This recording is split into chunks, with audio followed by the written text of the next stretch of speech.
그날 남편의 바짓가랑이를 붙들고 얼마나 늘어졌는지 몰라요.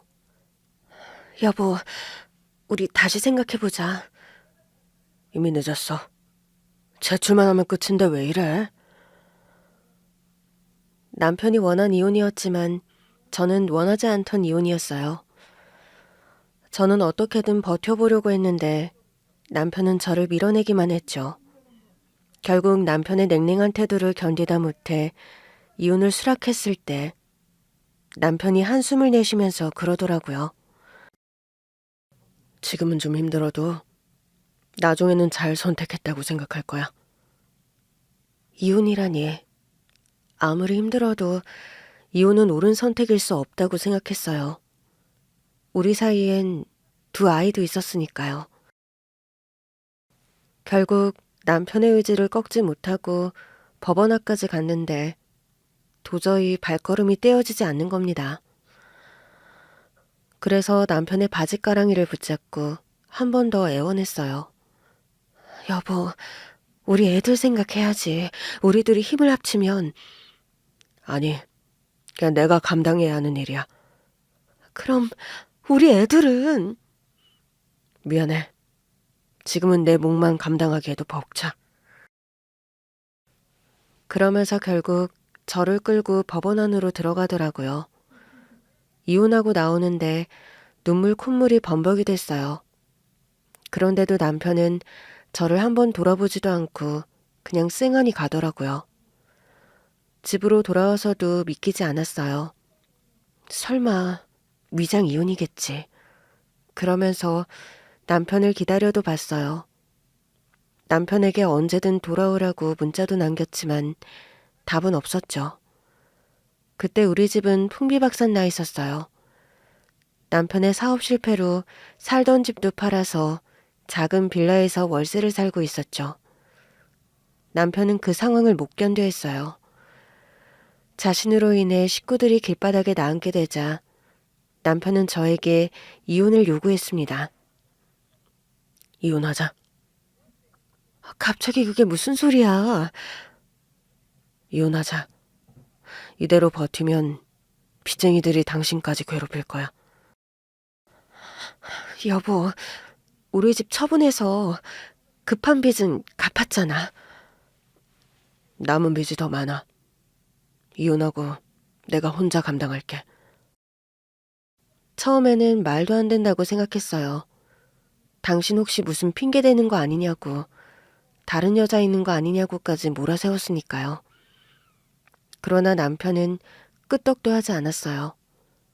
그때는 정말 피해망상까지 생겼어요. 남편이 자고 있으면 몰래 휴대폰을 확인하려고 하다가 걸린 적도 있어요. 남편이 불같이 화를 내더라고요. 뭐 하는 거야? 아니, 그게... 설마 나한테 진짜 다른 여자라도 있다고 생각하는 거야? 그래, 솔직히 그게 아니면 이 상황에서 이혼하자는 게 이해가 안 돼. 부부라면, 가족이라면 힘든 상황을 같이 이겨내야 하는 거 아니야? 같이 있는다고 힘든 상황이 달라지는 것도 아니잖아. 나도 같이 돈 벌게. 이혼하면 당신이 돈을 벌긴 해야 할 거야. 내가 당장은 양육비를 줄 수 없으니까. 그래서 나중에는 주겠다고? 줄 수 있으면 주지, 당연히. 당신 정말 나랑 이혼할 생각인 거야? 내가 농담이라도 했다고 생각해? 아니겠지. 이혼을 농담으로 말하면 안 되지. 근데 진심은 아니었으면 좋겠어. 남편은 한숨을 내쉬더니 말했어요. 진심이야. 그 말에 가슴이 무너져 내리더라고요. 당신 정말 내가 알던 사람 맞아? 어떻게 이렇게 무책임해? 미안해. 남편은 그 이상의 대화를 안 하려고 했어요. 제가 무슨 말을 해도 미안하다고만 하더라고요. 그러니 대화가 되질 않았죠. 그렇게 이혼까지 질릴 만큼 싸웠어요. 그럼에도 저는 같이 이겨내자는 쪽이었고 남편은 같이 이겨낼 수 있는 상황이 아니라고 맞섰죠. 결국 이 남자는 나랑 안 살고 싶은 걸지도 모르겠다는 생각까지 들더라고요. 결국 저는 애들 둘을 데리고 생계전선으로 뛰어들었습니다. 그대로 이혼으로 더 이상 빚은 우리 몫이 아닌 게 됐으니 애들 둘 먹여 살리는 데만 신경 쓰면 되긴 했어요. 식당 아르바이트를 하면서 정신없이 애들 둘을 먹여 살리다가도 조용해진 집안에서 혼자 눈을 뜨고 있으면 남편 생각이 났어요. 어디서 밥은 제대로 먹고 다니나, 빚은 어떻게 해결하려고 그러나, 걱정이 앞서다가도 불쑥 어쩌면 다른 여자가 있을지도 모른다는 의심을 버릴 수가 없더라고요. 그게 아니고서야 이렇게까지 연락 한 번 없을 수가 있나 싶었거든요. 물론 이혼하러 법원으로 가는 길 남편이 미리 말하긴 했어요. 이혼하고 나면 연락 안 할 거야. 저는 발끈해서 뭐라고 했죠. 빚 때문에 이혼하는 거라며. 근데 왜 연락을 안 해? 빚쟁이들이 알고 당신이랑 애들 찾아가면 안 되잖아. 행여나 찾아오더라도 내 연락처도 모르고 연락도 안 하고 산다고 해. 이혼하고 나면 바로 번호 바꿀 거니까. 당신 진짜 왜 이래? 아무리 이혼해도 애들은 한 번씩 봐야 할 거 아니야. 빚쟁이들이 미행도 붙였어. 지금 사는 집도 한번 옮겨. 그래야 찾아오는 사람도 없을 거야. 남편은 지독할 정도로 냉정하게 굴었고 집도 옮겼어요. 그 사람은 휴대폰 번호를 바꾼다고 했지만 제 번호는 바꾸지 않았죠. 행여나 남편 마음이 변해서 연락이 올 수도 있다고 생각했으니까요. 그러나 3년이 지나도록 남편은 돌아오지 않았어요. 어쩌면 하고 바랐던 저의 바람은 모두 물거품이 됐죠. 그 사이 저는 아이들을 위해 할 수 있는 모든 일을 했어요. 처음엔 아빠만 찾던 우리 애들도 점차 아빠를 찾지 않기 시작했죠. 혹시 몰라 남편의 친구들에게 연락을 해봐도 소식을 아는 사람들이 없더라고요. 그러다 어떤 친구 한 명이 다시 연락을 해온 적이 있어요. 재수 씨, 이혼한 지 3년 됐다고 하셨죠? 네. 어차피 이혼했으니까 이제 그냥 편하게 지내셨으면 좋겠어요. 갑자기 다시 전화해서는 그런 소리를 하니까 좀 이상하더라고요. 혹시 뭐 아는 거 있으세요? 그 친구가 망설이다가 대답하더라고요.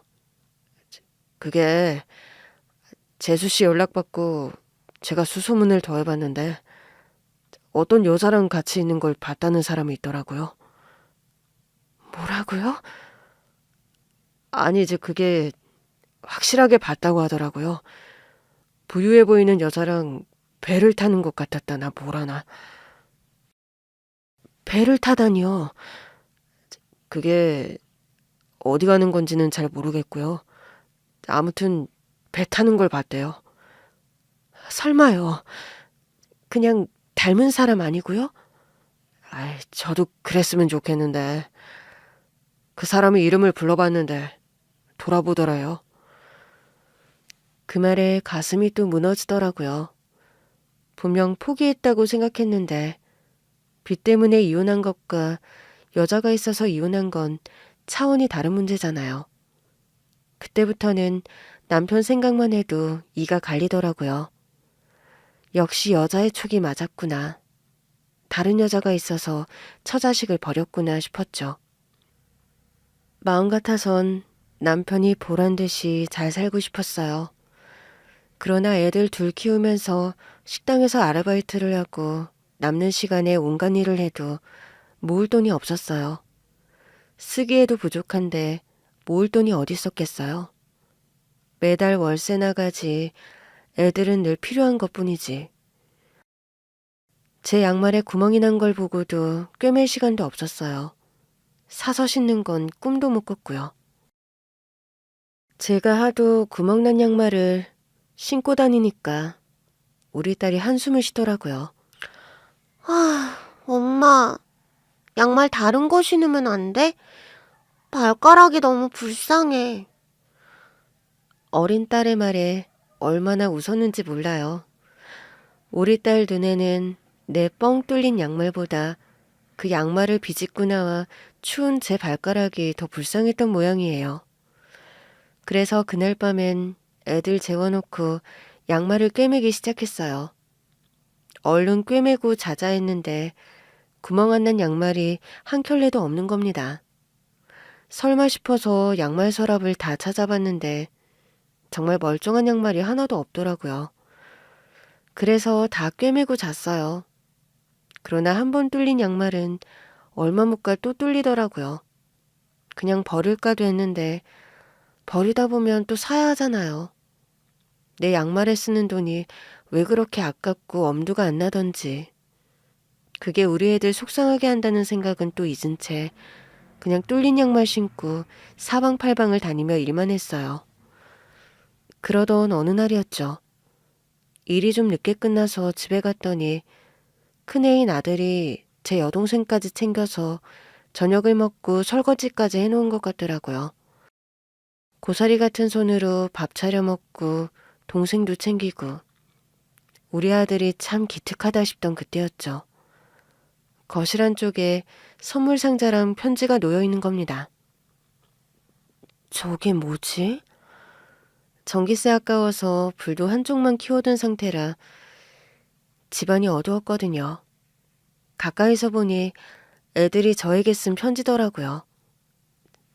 엄마, 낳아주시고 키워주셔서 감사합니다. 엄마, 사랑해요. 고마워요. 감동적이긴 한데 갑자기 이게 뭔가 싶었어요. 그러고 보니 5월 8일 어버이날이더라고요. 놀라서 상자를 열었는데 그 안에 양말이 있지 뭐예요? 처음에는 깜짝 놀라서 눈만 깜빡였는데 갑자기 왈칵 눈물이 나더라고요. 세상에. 애들 쓰라고 용돈을 조금씩 줬는데 그것도 정말 조금이었거든요. 그 용돈을 모아서 제 양말을 산 거예요. 내 양말 사는 건 아까워서 10원 한 장도 못 쓰던 제 마음을 알았던 걸까요?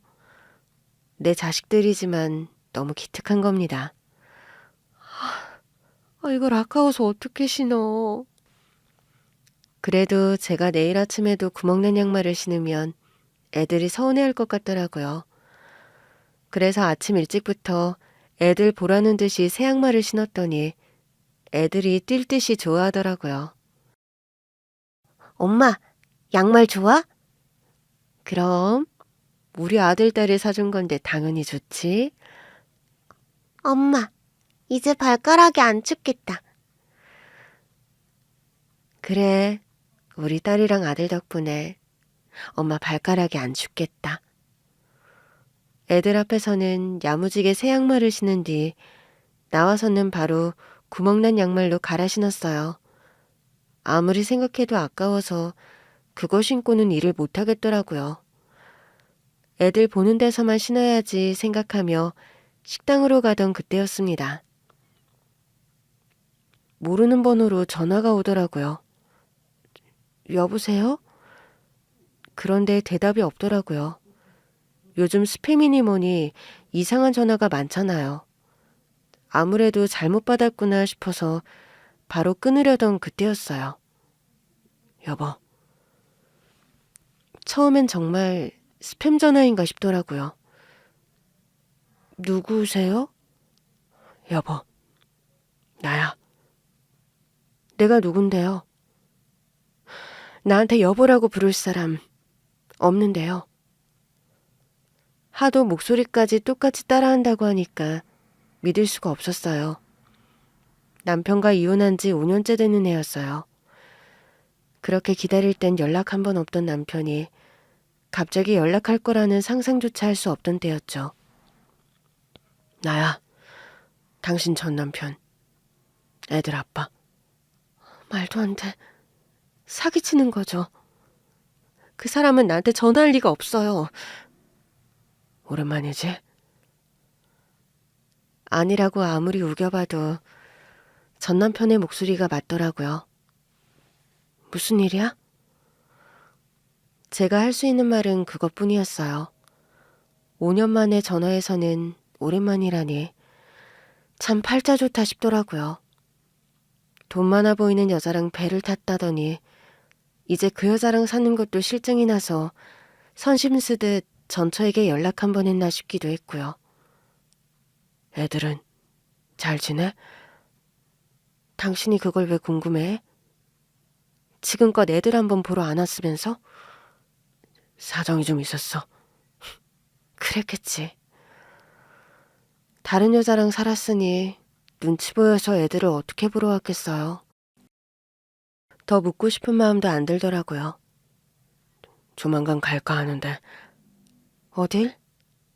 설마 우릴 보러 오겠다는 거야?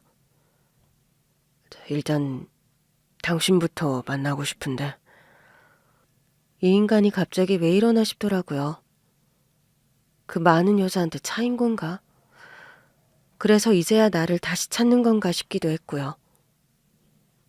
난 싫어. 저 일단 좀 만나. 그쪽으로 갈게. 내가 어디 사는지 알아? 알려줘. 싫다고. 나랑 영영 안 보고 살 거야? 영영 안 보고 살 기세로 이혼하고 나간 건 당신이야. 방귀 낀 놈이 성낸다더니 당신이 그런 말 할 자격 있어? 영영 안 보고 살 거면 이번에 만나는 게 좋을 거야. 생각 바뀌면 이 번호로 연락해줘. 그러더니 전화를 뚝 끊는 게 아니겠어요? 어이가 없더라고요. 지금 뭐 하자는 건가 싶었죠. 다른 여자랑 산 주제에 지금 나한테 큰 소리를 쳐? 물론 이혼한 사이니 다른 여자랑 사는 게 죄는 아니죠. 하지만 저한테는 빚을 핑계로 이혼을 얻어냈으니 화낼만 하잖아요. 하루는 그냥 뒀어요. 일하는 내내 화딱지가 나더라고요. 결국 참다 못해 다음날 집 주소를 문자로 보냈어요. 그랬더니 1시간도 안 돼서 집 근처 카페로 오겠다고 하더라고요. 집으로 오면 오는 거지. 뭐? 카페? 어이가 없었지만 일단 약속 시간에 약속 장소로 나갔어요. 애들이 사준 새 양말도 신고 서랍 구석에 굴러다니던 립스틱도 꺼내서 바르고요. 적어도 너무 초췌해 보이고 싶진 않았는데 거울 속 내 모습은 영락없이 일만 하고 산 여편네 같더라고요. 부스스한 머리칼, 멋대로 자란 새치. 모자라도 쓰고 나갈까 싶다가도 쓰고 나갈 모자도 없더라고요. 에라 모르겠다는 심정으로 나갔어요. 갔더니 전 남편이 이미 와서 기다리고 있더라고요. 제가 오니까 천천히 자리에서 일어나는데 제 행색이 초라해서 그런지 괜히 그 사람이 더 근사해 보이더라고요. 왔어? 나오라고 통보한 사람 치고는 공손하게 굴더라고요. 나오라며. 영영 다시 안 봐도 상관은 없을 것 같은데 도대체 왜 이렇게 당당한 건지 궁금해서 나왔어. 그렇게 이혼한 지 5년 만에 나더러 만나자고 연락을 해온 남편으로 인해 우리는 다시 만났어요. 도대체 무슨 배짱인가 싶어 말을 기다리는데 불쑥 그러는 겁니다. 오늘 밤 나랑 같이 있으면 10억 줄게. 저는 조금 전 거울로 본 제 초라한 행색을 떠올렸어요. 지금 뭐라고 했어? 그게 무슨 뜻이야? 말 그대로야. 오늘 밤 나랑 같이 있으면 10억 준다고. 그러면서 각서랑 통장을 내밀더라고요. 공중받은 각서야. 그리고 이건 통장. 10억이 든 통장까지 건네며 하룻밤을 제안하는 남편을 한참이나 봤어요. 정말 진심인가 싶고 대체 왜 이러는 건지 이해가 안 되더라고요. 그러나 저도 오기가 생겼어요. 그래, 어디 한번 같이 보내보자. 그간 양육비도 안 줬는데 까짓 거 10억 받지 뭐. 살맛 떼고 살던 남자랑 하룻밤이 뭐 별일이라고. 그렇게 남편과 호텔로 가는데 기분이 너무 이상한 겁니다.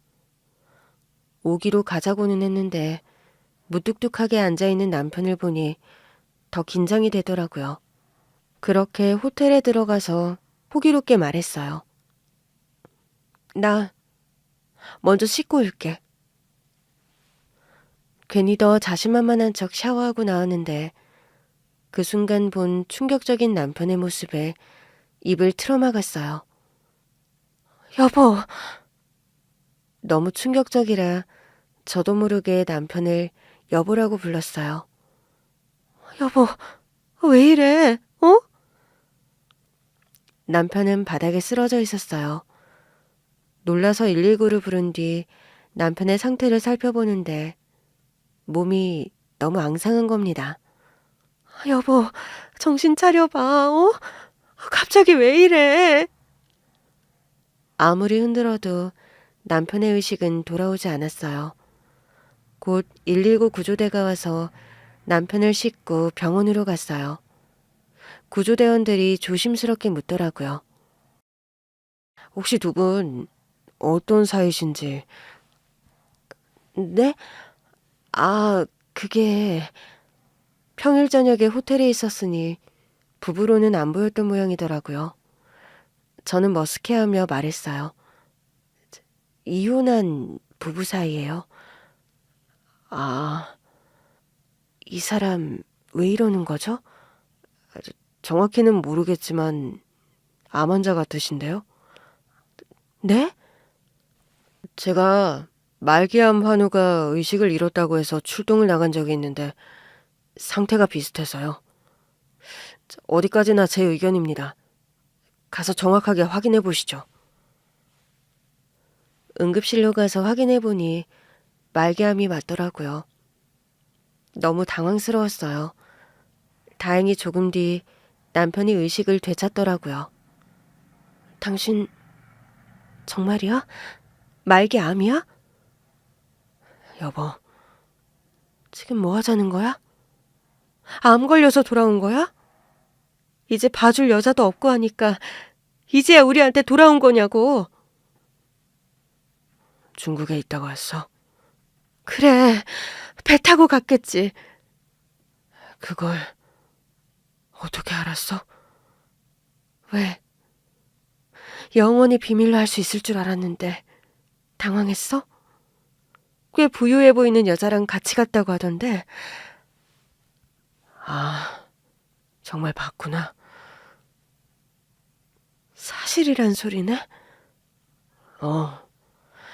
같이 중국으로 갔었지. 속이 부글부글 끓더라고요.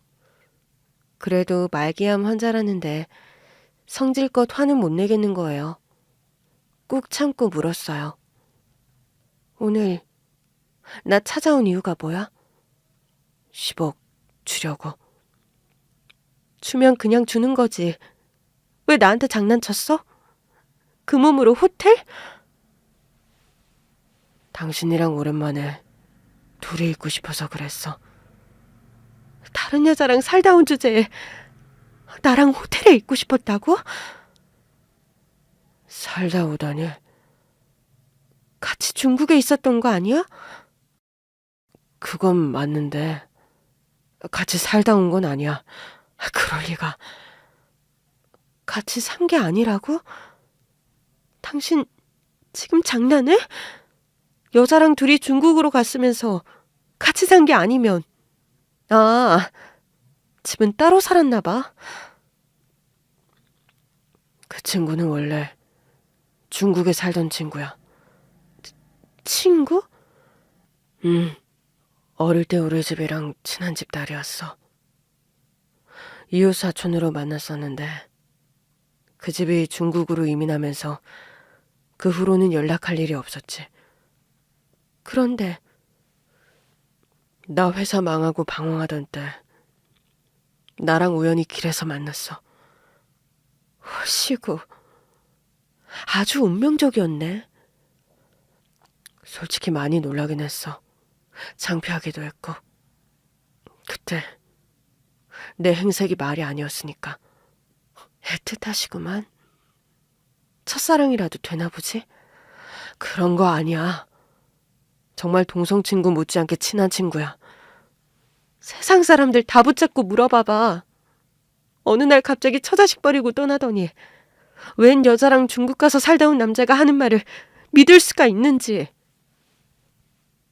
그래. 그 친구 만난 뒤에 이혼하자고 말한 건 사실이야. 뭐? 그 친구한테 내 상황을 얘기했더니 일단 이혼하는 게 어떻겠냐고 하더라고. 그러면서 둘이 연인이 아니라고? 그 친구는 당시 내가 할 수 있는 제일 나은 선택을 알려준 거였어. 일단 이혼해서 당신이랑 애들을 빚쟁이들로부터 보호하고 자기랑 중국에 가자고 하더라고. 이 모든 게 그 여자가 짠판이라는 거네? 그런 걸 따지자면 그렇긴 한데 진짜 어이가 없어서. 말기암이면 그 여자 옆에서 앓다가 가던가. 대체 왜 나타나서 사람 속을 뒤집어? 그 친구 말대로 해서 중국 가서 그 친구 사업을 도왔어. 그 덕에 10억을 모을 수 있었고. 뭐? 10억 모아서 당신이랑 애들한테 돌아가려고 준비하던 차에 암이 발견됐어. 그래서 고민이 많았어. 그냥 변호사 고용해서 10억만 남기고 조용히 사라질까. 차라리 나쁜 놈으로 남는 게 당신한테는 더 속이 편하지 않을까 싶었으니까. 내가 무턱대고 이혼하자고 할 때부터 당신은 날 원망했을 거 아니야. 그게 원망이라는 단어로 다 표현할 수 있는 마음인 줄 알아? 난 당신 없이 애들 둘을 건사하면서 양말 한 짝을 못 사 신었어. 그래놓고 뭐? 말기암? 그렇게 갔으면 건강관리라도 제대로 하던가. 미안해. 그냥 10억만 전할까도 했는데 당신이 너무 보고 싶었어. 그렇다기엔 너무 매몰차게 돌아섰잖아. 그렇게 안 하면 나도 못 갈 것 같아서. 아무리 그렇게 말해도 안 믿어. 그 여자가 이혼하라고 한 것도 이해가 안 돼. 내가 그 친구 따라서 중국으로 가야 하니까. 만약 이혼 안 하고 나만 떠나면 당신이랑 애들이 빚쟁이들에게 시달릴 거고. 그렇다고 다 데리고 중국으로 갈 수 있는 상황도 아니었고. 그러니 일단 이혼해서 당신이랑 애들을 분리해놓고 자기랑 가서 돈을 벌자고 하더라고. 돈 벌어서 다시 찾아오라고. 그 친구는 당신한테는 사실대로 말하라고 했는데 내가 안 한 거야. 왜? 당신이 걱정할 것 같아서. 내가 돈 번다고 중국 가면 당신은 내내 내 걱정만 할 거 아니야. 핑계대지 마. 당신 편한 대로 해놓고 이제 와서 날 위해서 그랬다고? 알아. 내가 미안해. 내가 잘못했어. 정말 미치고 팔짝 뛰겠더라고요. 치료는 이제 받으려고.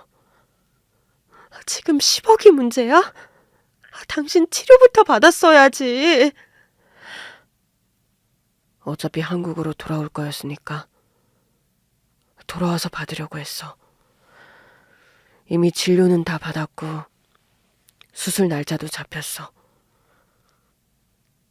저는 남편이 내밀었던 각서와 통장을 내밀었어요. 도로 가져가. 가져가서 치료부터 해. 치료할 돈이 있어. 그 돈은 당신 거야. 내가 당신한테 10억 모아주고 싶어서 얼마나 열심히 일했는데. 누가 10억 달래? 내가 말했잖아. 그냥 같이 이겨내자고. 부부니까, 가족이니까 같이 하는 게 맞다고. 둘 다 한국에 남아서 푼돈 벌면서 살았으면 10억 못 모았을 거야. 그냥 눈 딱 감고 당신이랑 애들 고생시키더라도 어차피 고생시킬 수밖에 없는 상황이면 나라도 타지에 가서 돈 벌어오자고 생각했던 거야. 그렇다고 5년간 연락이 없는 게 말이 돼? 정말 단 하루도 제대로 잔 날이 없어. 그러다 아파서 쓰러진 적이 있는데 그때 며칠 푹 잔 거 빼고는 5년을 일만 했어. 그러니까 병이 나지. 그러니까 암이 생긴 거잖아. 미안해. 나 잘못했어. 일단 입원부터 해. 갑자기 쓰러질 정도면 상태가 말이 아니라는 거잖아. 의사 선생님도 그러시더라. 이런 몸으로 어떻게 돌아다니고 있는지 모르겠다고. 수술 받을 때까지는 그냥 밖에 있고 싶은데. 남편 눈빛이 뭘 말하는지 알겠더라고요. 물론 남편의 말이 다 믿기는 건 아니었어요. 묻는 건 차차 하기로 하고 일단 집으로 데리고 갔죠. 아이들은 옆집 아주머니께 부득이 부탁했었는데 바로 데리고 돌아왔어요. 아빠를 본 애들 눈이 휘둥그레지더라고요. 아빠? 그래도 아들은 아빠를 기억하는 눈치였는데 딸은 어리둥절한 표정이었어요. 아들이 남편에게 달려가자 남편이 아들을 와락 안아주더라고요. 우리 아들 잘 지냈어? 아빠, 정말 보고 싶었어. 왜 이제 온 거야? 우리 아들 기특하네. 아빠를 어떻게 기억했어? 당연히 기억하지. 아빠는 우리 아빠니까. 엄마 말씀 잘 듣고 있었어? 응, 우리가 엄마 양말도 사줬어. 그랬어? 참 기특하다. 엄마가 맨날 우리 것만 사주고 엄마 거는 안 샀어. 그래서 우리가 사줬어. 잘했어. 아빠 대신 우리 아들이 엄마한테 효도했네? 그럼 이제 아빠가 효도할 거야? 아빠가? 응, 아빠도 엄마한테 효도해. 아들의 말 때문에 저도 모르게 웃음이 터졌지 뭐예요. 그러자 남편도 웃더라고요. 그 와중에 딸만 혼자 영문을 모르겠다는 표정이길래 제가 말해줬어요. 아빠야. 아빠? 우리 딸은 너무 아기일 때라 기억이 안 나겠지만 아빠 맞아. 아빠가 왜 갑자기 왔어? 아빠가 멀리서 돈 버느라 그동안 못 왔어. 그러면 이제 아빠도 같이 사는 거야? 딸의 질문에 차마 그렇다고 말을 못하겠는 거예요. 하필 말기 암이라니. 도저히 믿기지 않는 현실이었죠. 그런데 남편이 딸에게 팔을 벌리더니 그러더군요. 우리 딸, 아빠한테 와볼래? 딸이 저를 한번 보길래 제가 가도 된다고 고개를 끄덕였어요. 그러자 쭈뼛쭈뼛 제 아빠한테 다가가더라고요. 남편이 딸을 안아줬어요. 아빠가 너무 늦게 와서 미안해. 아빠가 돈 벌어 왔어? 이제 엄마한테 맛있는 거 많이 사달라고 해? 아빠는? 어? 아빠가 사줘야지. 그럼 아빠도 사주지. 근데 아빠가 벌어온 돈 엄마한테 다 줬거든? 그래서 엄마한테 사달라고 한 거야. 딸이 제 아빠의 얼굴을 가만히 보더니 물었어요. 이제부터 우리랑 같이 살 거야? 남편이 난감한 듯 저를 보더라고요. 사실 그 대답은 제 허락이 있어야 가능하기도 했으니까요. 저는 저도 모르게 나오려는 한숨을 겨우 참고 딸을 향해 말했어요. 그럼 당연하지. 그러나 남편은 여전히 난감한 눈치더라고요. 아이들을 재운 뒤 돌아보니 남편도 곤히 잠들었더라고요. 아주 눈구렁이처럼 내 집에 다시 들어왔네. 아픈 건 아픈 거고 미운 건 미운 거더라고요. 그래도 홀쭉해진 얼굴을 보고 있자니 왜 그렇게 짠하던지 그 여자랑 단지 일을 했다는 말이 다 믿기지 않으면서도 이제라도 애들 앞에 아빠라고 나타나준 건 고맙더라고요. 저도 모르게 남편의 얼굴을 가만히 만져보는데 남편이 제 손 위에 자기 손을 포개더라고요. 저는 화들짝 놀라 손을 뗐어요.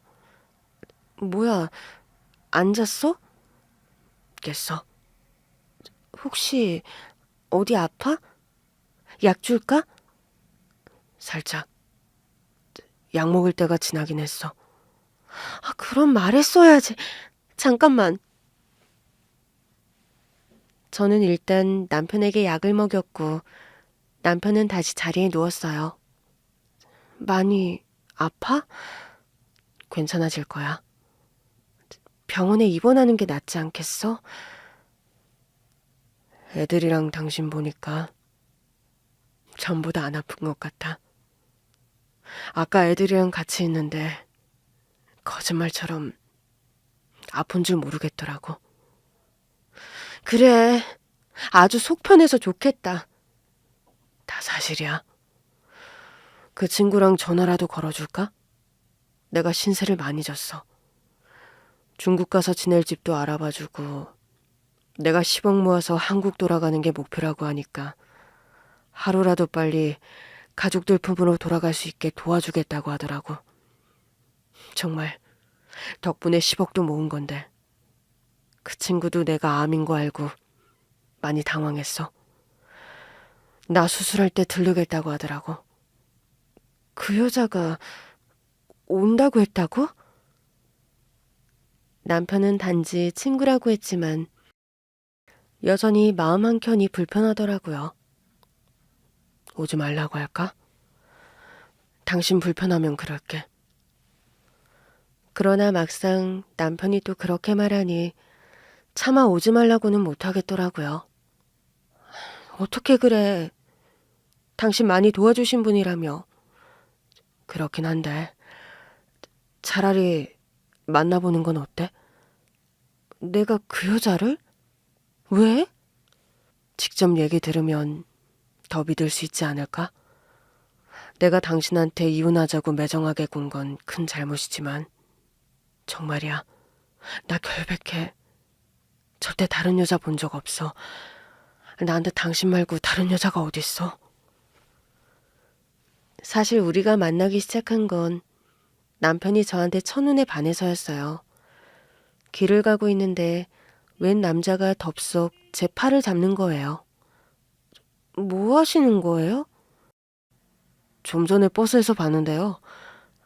아, 혹시 제가 뭘 두고 내렸나요? 네. 뭘요? 깜짝 놀라서 제 소지품을 살펴봤는데 두고 내린 게 뭔지 모르겠더라고요. 그러자 남편이 저한테 불쑥 그랬어요. 저요? 네? 그쪽한테 첫눈에 반한 저를 두고 내렸다고요? 진짜 온몸에 닭살이 다 돋더라고요. 제가 오만상을 쓰고 보고 있었나 봐요. 남편이 황급히 말을 덧붙였어요. 저 바람둥이 아니에요. 맞는 것 같은데요? 어떻게 그런 말을 눈 한 번 깜빡 안 하고 해요? 저 진짜 처음 하는 소린데요. 저도 제 입으로 이런 말을 하게 될 줄은 꿈에도 몰랐어요. 처음에는 바람둥이인가 싶어서 피해 다녔어요. 근데도 다음 날도 그 다음 날도 버스에서 자꾸 저를 쳐다보고 있더라고요. 솔직히 멀끔하니 생긴 게 나쁘진 않았어요. 처음에는 바람둥이일까봐 경계심이 있었지만 결국 그 마음을 받아주게 됐죠. 그 시작을 생각하니 갑자기 더 억울하더라고요. 먼저 좋다고 쫓아다닐 땐 언제고 이혼해달라고 난리치는데 내가 얼마나 어이가 없었는 줄 알아? 나는 처음 반한 그날부터 당신밖에 없었어. 결국 그날 밤 저는 남편과 화해했어요. 남편이 말기암 진단을 받은 상황이 미워하는 마음조차 오래갈 여유가 없게 만든 걸지도 모르죠. 5년 만에 남편을 꼭 안고 자는데 내 몸처럼 여전히 따뜻하고 좋더라고요. 그때부터 저는 또 한 번 일을 악물어야 했습니다. 일단 일은 관뒀어요. 당분간은 남편이랑 애들만 신경 써야겠다는 생각뿐이었죠. 남편은 저에게 준 10억 외에도 자기 치료비로 쓸 돈을 충분히 갖고 있었어요. 알고 보니 중국에 같이 갔던 그 친구가 퇴직금을 넉넉히 줬다고 하더라고요. 고마운 사람이네. 나한텐 정말 은인이야. 덕분에 만약에 내가 가더라도 우리 식구들한테 재산도 물려줄 수 있게 됐잖아. 이제와 돌아와 놓고 그런 소리 할 거야? 어떻게든 살 생각을 해야지. 여보, 왜? 사실 내가 보험 들어준 게 있거든? 보험? 아무래도 타지에 가서 살아야 하다 보니까 무슨 일이 생길지 모르잖아. 그래서 보험을 좀 들어놨어. 수령이는 당신이고. 도대체 언제? 당신한테 이혼 서류 만든다고 신분증이랑 도장 달라고 했었잖아. 그때 보험까지 싹 틀어놨지. 그래서 당신 떠나면 보험금 타서 쓰라고 말해주는 거야? 그 돈 높게 나올 거야. 내가 그 친구한테 부탁해서 중국 갈 때부터 보험금은 꼬박꼬박 납부했거든. 남편은 저랑 아이들 생각해서 하는 소리겠지만 저로선 너무 가슴이 아팠어요. 됐으니까 나 할 생각이나 해. 당신이 나랑 우리 애들 두고 떠났던 시간 만회해야 할 거 아니야. 돈만 주면 다야? 이제라도 남편 노릇 아빠 노릇 제대로 해. 나도 최선을 다해서 치료받을게. 근데 만약을 대비해서 당신이 다 알아둬야 하는 것들이니까 그래서 말해주는 거야. 남편의 심정을 모르겠는 건 아니지만 너무 속상하더라고요. 문제는 애들이었어요. 근데 애들한테는 뭐라고 해? 내가 보기에 당신은 입원해야 할 것 같아. 그래야 링거라도 맞지. 나 괜찮은데. 뭐가 괜찮아. 당신 밤새 끙끙 앓았어. 내가? 그래. 그러니까 입원하는 게 좋겠는데 애들이 아빠랑 다시 만나자마자 아빠랑 또 떨어질 걸 생각하니까 마음이 아프네. 내가 좀 더 버텨볼게. 우리 애들 곁에 좀 더 있다가 가면 되지. 아니면 애들 없을 때 병원에서 링거 맞으면 되지. 왔다 갔다 하는 거야. 내가 데리고 다니면 그만이지만 당신 체력이 안 되잖아. 그래도 한시라도 애들 옆에 더 있어줘야지. 왜? 당신이 곧 떠날 거니까? 아무래도 그 경우를 생각 안 할 수는 없잖아. 나도 이럴 줄 알았으면 그냥 당신 말 맞다나 가족들 옆에 있을 걸 그랬나 싶기도 했어. 처음 말기암 진단 받았을 때는 더 그냥 당신 말 들을 걸. 돈만 벌면 뭐하나. 나는 이 세상에 없을 텐데 생각하니 내가 밀어냈다는 생각도 들더라고. 하지만 당신이랑 애들한테 큰 돈 벌어다 준 건 후회 안 해. 그래도 내가 뭐라도 남겨줄 수 있는 거니까. 내가 없어도 먹고 살 걱정은 없어야 하는 거니까. 저는 가볍게 남편의 등짝을 툭 쳤어요. 시끄러우니까 애들한테 뭐라고 할지 핑계거리나 생각해. 결국 저는 남편을 입원시키기로 했고 아이들에게는 아빠가 독감에 걸렸다고 둘러댔어요. 아빠가 독감 때문에 몸이 안 좋아서 당분간은 병원에 있을 거야. 근데 독감은 없는 거잖아? 그래서 당분간은 아빠랑 만나면 안 돼? 그럼 아빠 보고 싶으면 어떡해? 그 와중에도 우리 딸은 제 아빠 품에 쏙 안겨 있었어요. 낯가린 지 며칠 되지도 않아 아빠 껌딱지가 돼 있더라고요. 엄마가 영상통화 시켜줄게. 당분간은 외할머니가 와 계시기로 했으니까 외할머니 말 잘 듣고 있어. 알겠지? 아빠랑 같이 있고 싶다. 어허, 아빠 독감이라니까? 알겠어. 근데 엄마, 응? 엄마는 안 울마? 그게 무슨 소리야? 엄마도 아빠 옆에 있으면 독감 걸리는 거 아니야? 순간 머리가 띵하더라고요. 남편도 놀란 얼굴로 저를 돌아봤어요. 엄마는 어른이기도 하고 마스크 쓰고 있을 거라서 괜찮아. 근데 너희들은 아직 어려서 면역력이 약하거든? 그러니까 아빠 치료 다 받고 올 때까지 지금 하던 대로 학교도 가고 유치원도 가는 거야.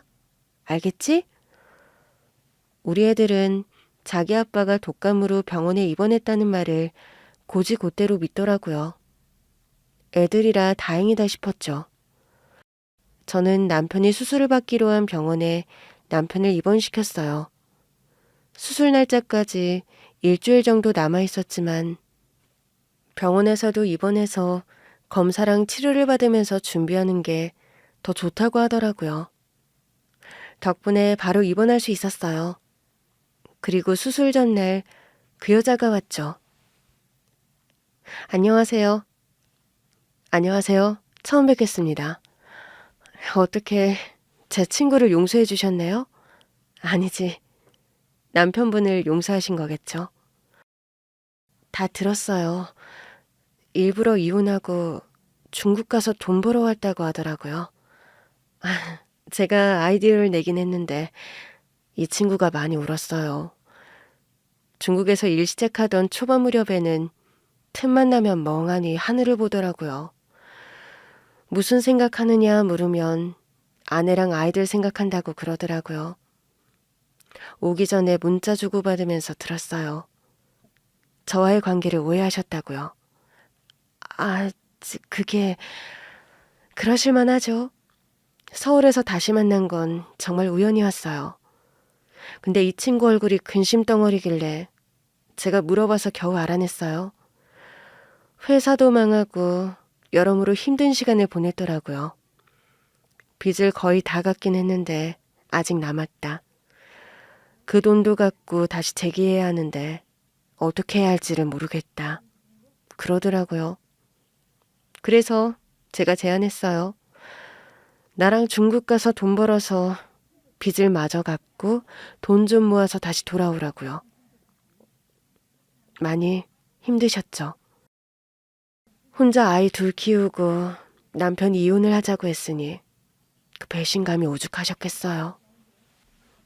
네, 맞아요. 근데 대표님은 저한테는 사실을 말하라고 하셨다면서요? 네, 맞아요. 제가 그랬는데 대개 남편분이 똥꼬집을 피워서 설득에 실패했어요. 어쩜 저렇게 고집이 세요? 그러니까요.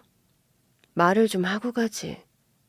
가서 얼마나 고생했으면 병을 얻어서 왔나 싶고. 우리 회사는 실적에 따라 돈을 더 벌 수 있는 곳이다 보니 좀 무리를 하긴 했어요. 그렇다고 말기암에 걸릴 줄은 아무도 몰랐죠. 한국에 두고 온 처자식 생각하며 열심히 살다 얻은 병이니까요. 비록 말기라고는 해도 생존율이 아예 없는 건 아니잖아요. 저는 이 친구가 일어났으면 좋겠고 일어나기만 해준다면 곧 시작할 한국지사는 이 친구가 맡아줬으면 좋겠어서요. 한국에 지사가 생기나요? 네. 남편분이 저를 도와주신 덕분에 한국 지사까지 내게 됐어요. 사실은 그래서 이 친구가 먼저 귀국해서 지내면서 가족들과 재결합도 하고 한국 지사 준비도 할 생각이었거든요. 우리 남편이 대표인 거예요? 네. 그렇게 시작한 프로젝트였는데 이 친구가 갑자기 말기암 진단을 받는 바람에 현재는 올스톱 상태예요. 저런. 그러면 안 되죠. 그래서 제가 겸사겸사 한국에 왔어요. 이 친구에게 동기부여도 할 겸 제가 나서서 다시 진행할까 하거든요. 너 바쁘잖아. 가만히 듣고 있던 남편이 대꾸하자 대표님이 그러셨어요. 그러니까 얼른 병상에서 좀 일어나 줄래? 나 혼자 한국이랑 중국 오가려니 정신이 하나도 없다. 내가 다 했으면 좋았을 텐데. 내가 일단 진행하고 있을 테니까 너는 회복할 생각만 해. 희망 버리지 말고 가족들을 위해서 살아야지. 나도 그러고 싶어.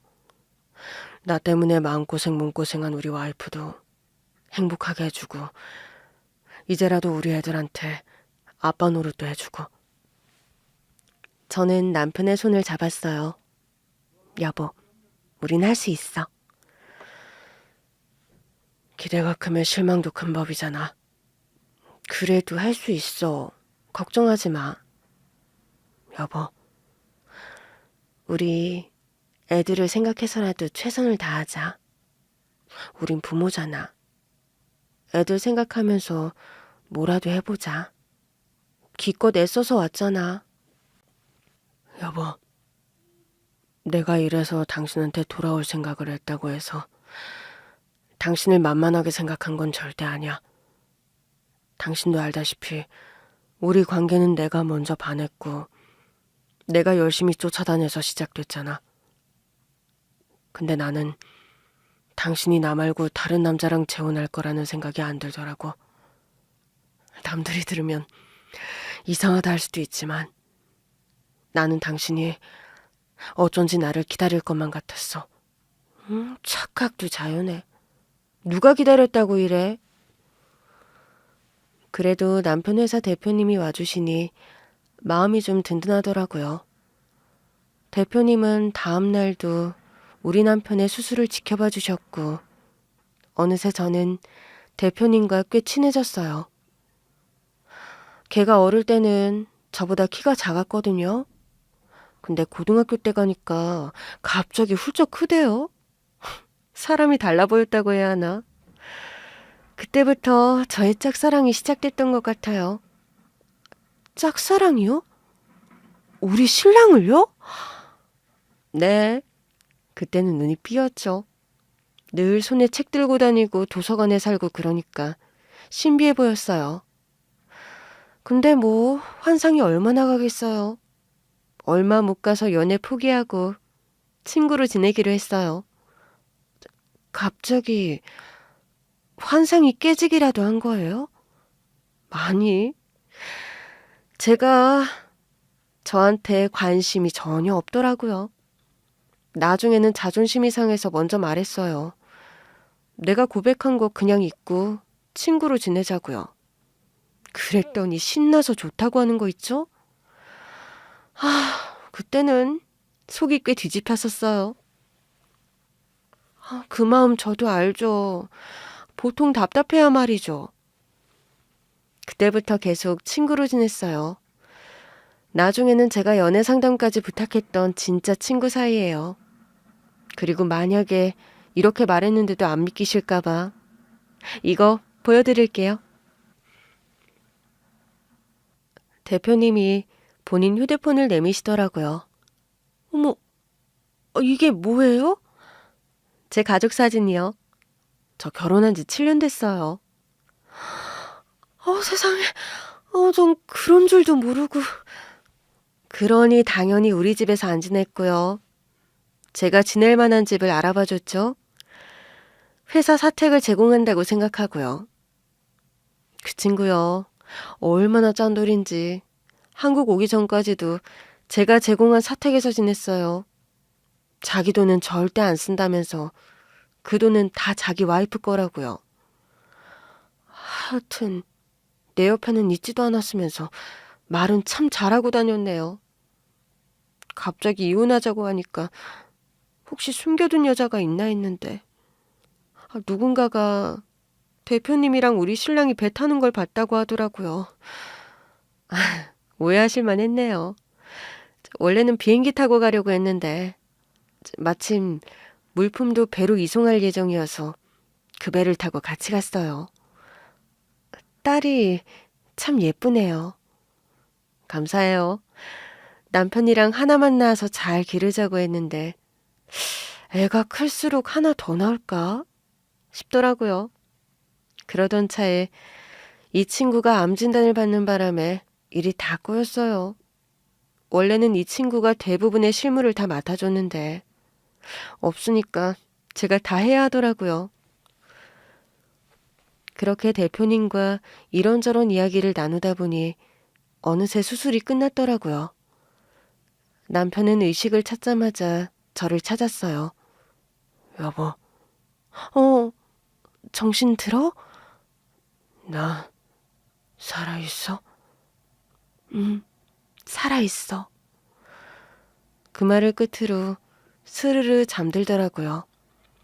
주치의 선생님께서 말씀하셨어요.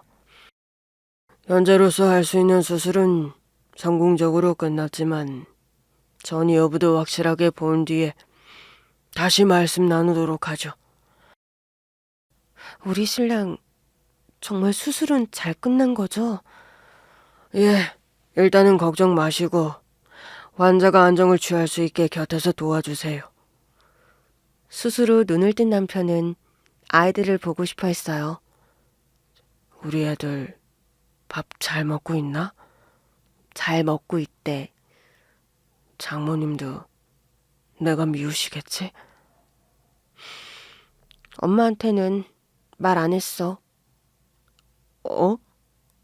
엄마한테는 우리 이혼한 거 말한 적 없다고. 워낙 깡촌에 사시잖아. 내가 말 안 하면 알 수 있는 게 있나. 그냥 말 안 했어. 여보. 남편이 감동한 표정을 짓더라고요. 그렇다고 아직 부부는 아니지. 우리 이혼 상태잖아. 내가 어떻게 될지를 모르니까. 뭐야? 그래서 말 안 했던 거야? 괜히 당신한테 짐만 될까봐. 그러면 다시 혼인신고부터 하자. 내가 할 테니까 당신은 쉬어. 그리고 며칠 뒤 저는 우리 아이들을 데리고 병실에 왔어요. 남편이 애들을 보자마자 환하게 웃더라고요. 왔어? 아빠, 독감 언제 나? 아빠 없으니까 심심해. 지금 낫는 중이야? 아빠가 얼른 집에 왔으면 좋겠어. 알겠어. 아빠 치료 열심히 받아서 우리 딸이 좋아하는 딸기 케이크 들고 집에 갈게. 진짜지? 약속한 거다. 애들을 본 남편은 나날이 상태가 호전되기 시작했어요. 의사도 놀랄 정도였죠. 다행히 전이된 부분은 없지만 부위가 워낙에 커서 남은 암세포는 치료를 계속해야 합니다. 잘 드셔야 하고요. 의지를 단단히 가지셔야 할 거예요. 선생님, 치료만 해주십시오. 저 우리 애들이랑 애들 엄마한테 아직 못 해준 게 너무 많아요. 최선을 다하겠습니다. 그 후 남편은 일단 퇴원했어요. 남은 건 통원 치료가 가능하다고 하더라고요. 그래서 남편의 의사를 따라 일단 집으로 가기로 했죠. 남편이 집에 도착하자 애들이 딸려 나오더라고요. 남편은 딸과의 약속대로 딸기 케이크를 들고 있었어요. 아빠가 딸기 케이크 사왔다. 아빠 최고. 아빠, 나는 우리 아들은 뭐 갖고 싶어? 다음에는 우리 아들 좋아하는 걸로 사줄게. 나는 초코 케이크. 알았어. 우리 아들 생일에는 초코 케이크 사줄게.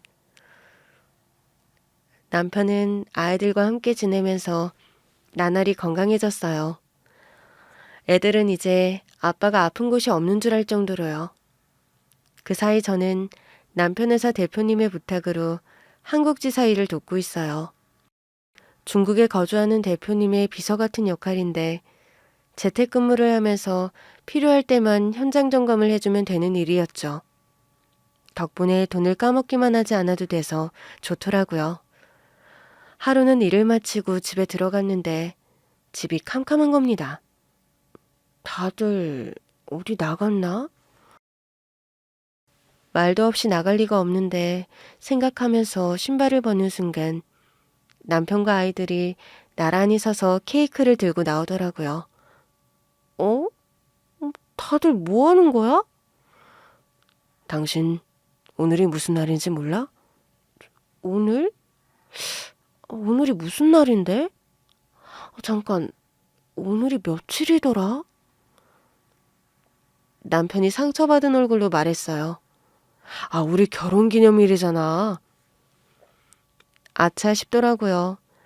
사실 남편과는 이미 다시 법적 부부가 돼 있었거든요. 그러나 저도 할 말은 있었어요. 너무 오랜만이라 까먹었어. 당신 중국에 있을 때는 애들 키우고 먹고 사느라 바빠서 잊고 지냈고. 이제부터는 내가 지킬 테니까 당신은 받기만 해. 그러면서 순금 반지를 주더라고요. 이건 또 언제 준비했어? 나 요즘 백수잖아. 그래서 애들이랑 같이 종로 가서 반지 맞춰왔어. 세상에, 이게 셋이 가서 고른 반지라고? 고맙긴 한데 반지가 좀 촌스럽더라고요. 당신 표정이 왜 그래? 맞아. 엄마 표정이 왜 그래? 설마 마음에 안 드는 거야? 저는 애써 미소를 지었어요. 너무 마음에 든다. 세상에, 어디서 이런 반지를 구했어? 난 찾으려고 해도 못 찾겠다. 그게 모양은 좀 투박해도 세공비가 덜 들어갔대. 당신이 좋아할 것 같아서 샀는데. 좋아. 당연히 좋지. 우리 가족들이 사준 건데. 그제야 세 사람의 얼굴이 환해지더라고요. 지금도 남편은 계속 암을 치료하는 과정에 있어요. 차도가 아주 빠른 건 아니지만 다행히 더 나빠지진 않았어요. 덕분에 남편은 병원에서 말한 시한부 기간을 훌쩍 넘어서 살아가고 있습니다. 제가 해줄 수 있는 건 건강식을 챙겨주고 옆에서 같이 있어주는 게 다지만 남편은 그게 가장 좋대요. 가족이 함께 사는 것만큼 행복한 게 없다는 걸 배웠다고 하더라고요. 그래서 저는 매일 아침 기도해요. 우리 가족이 오래오래 함께 살 수 있게 해달라고요.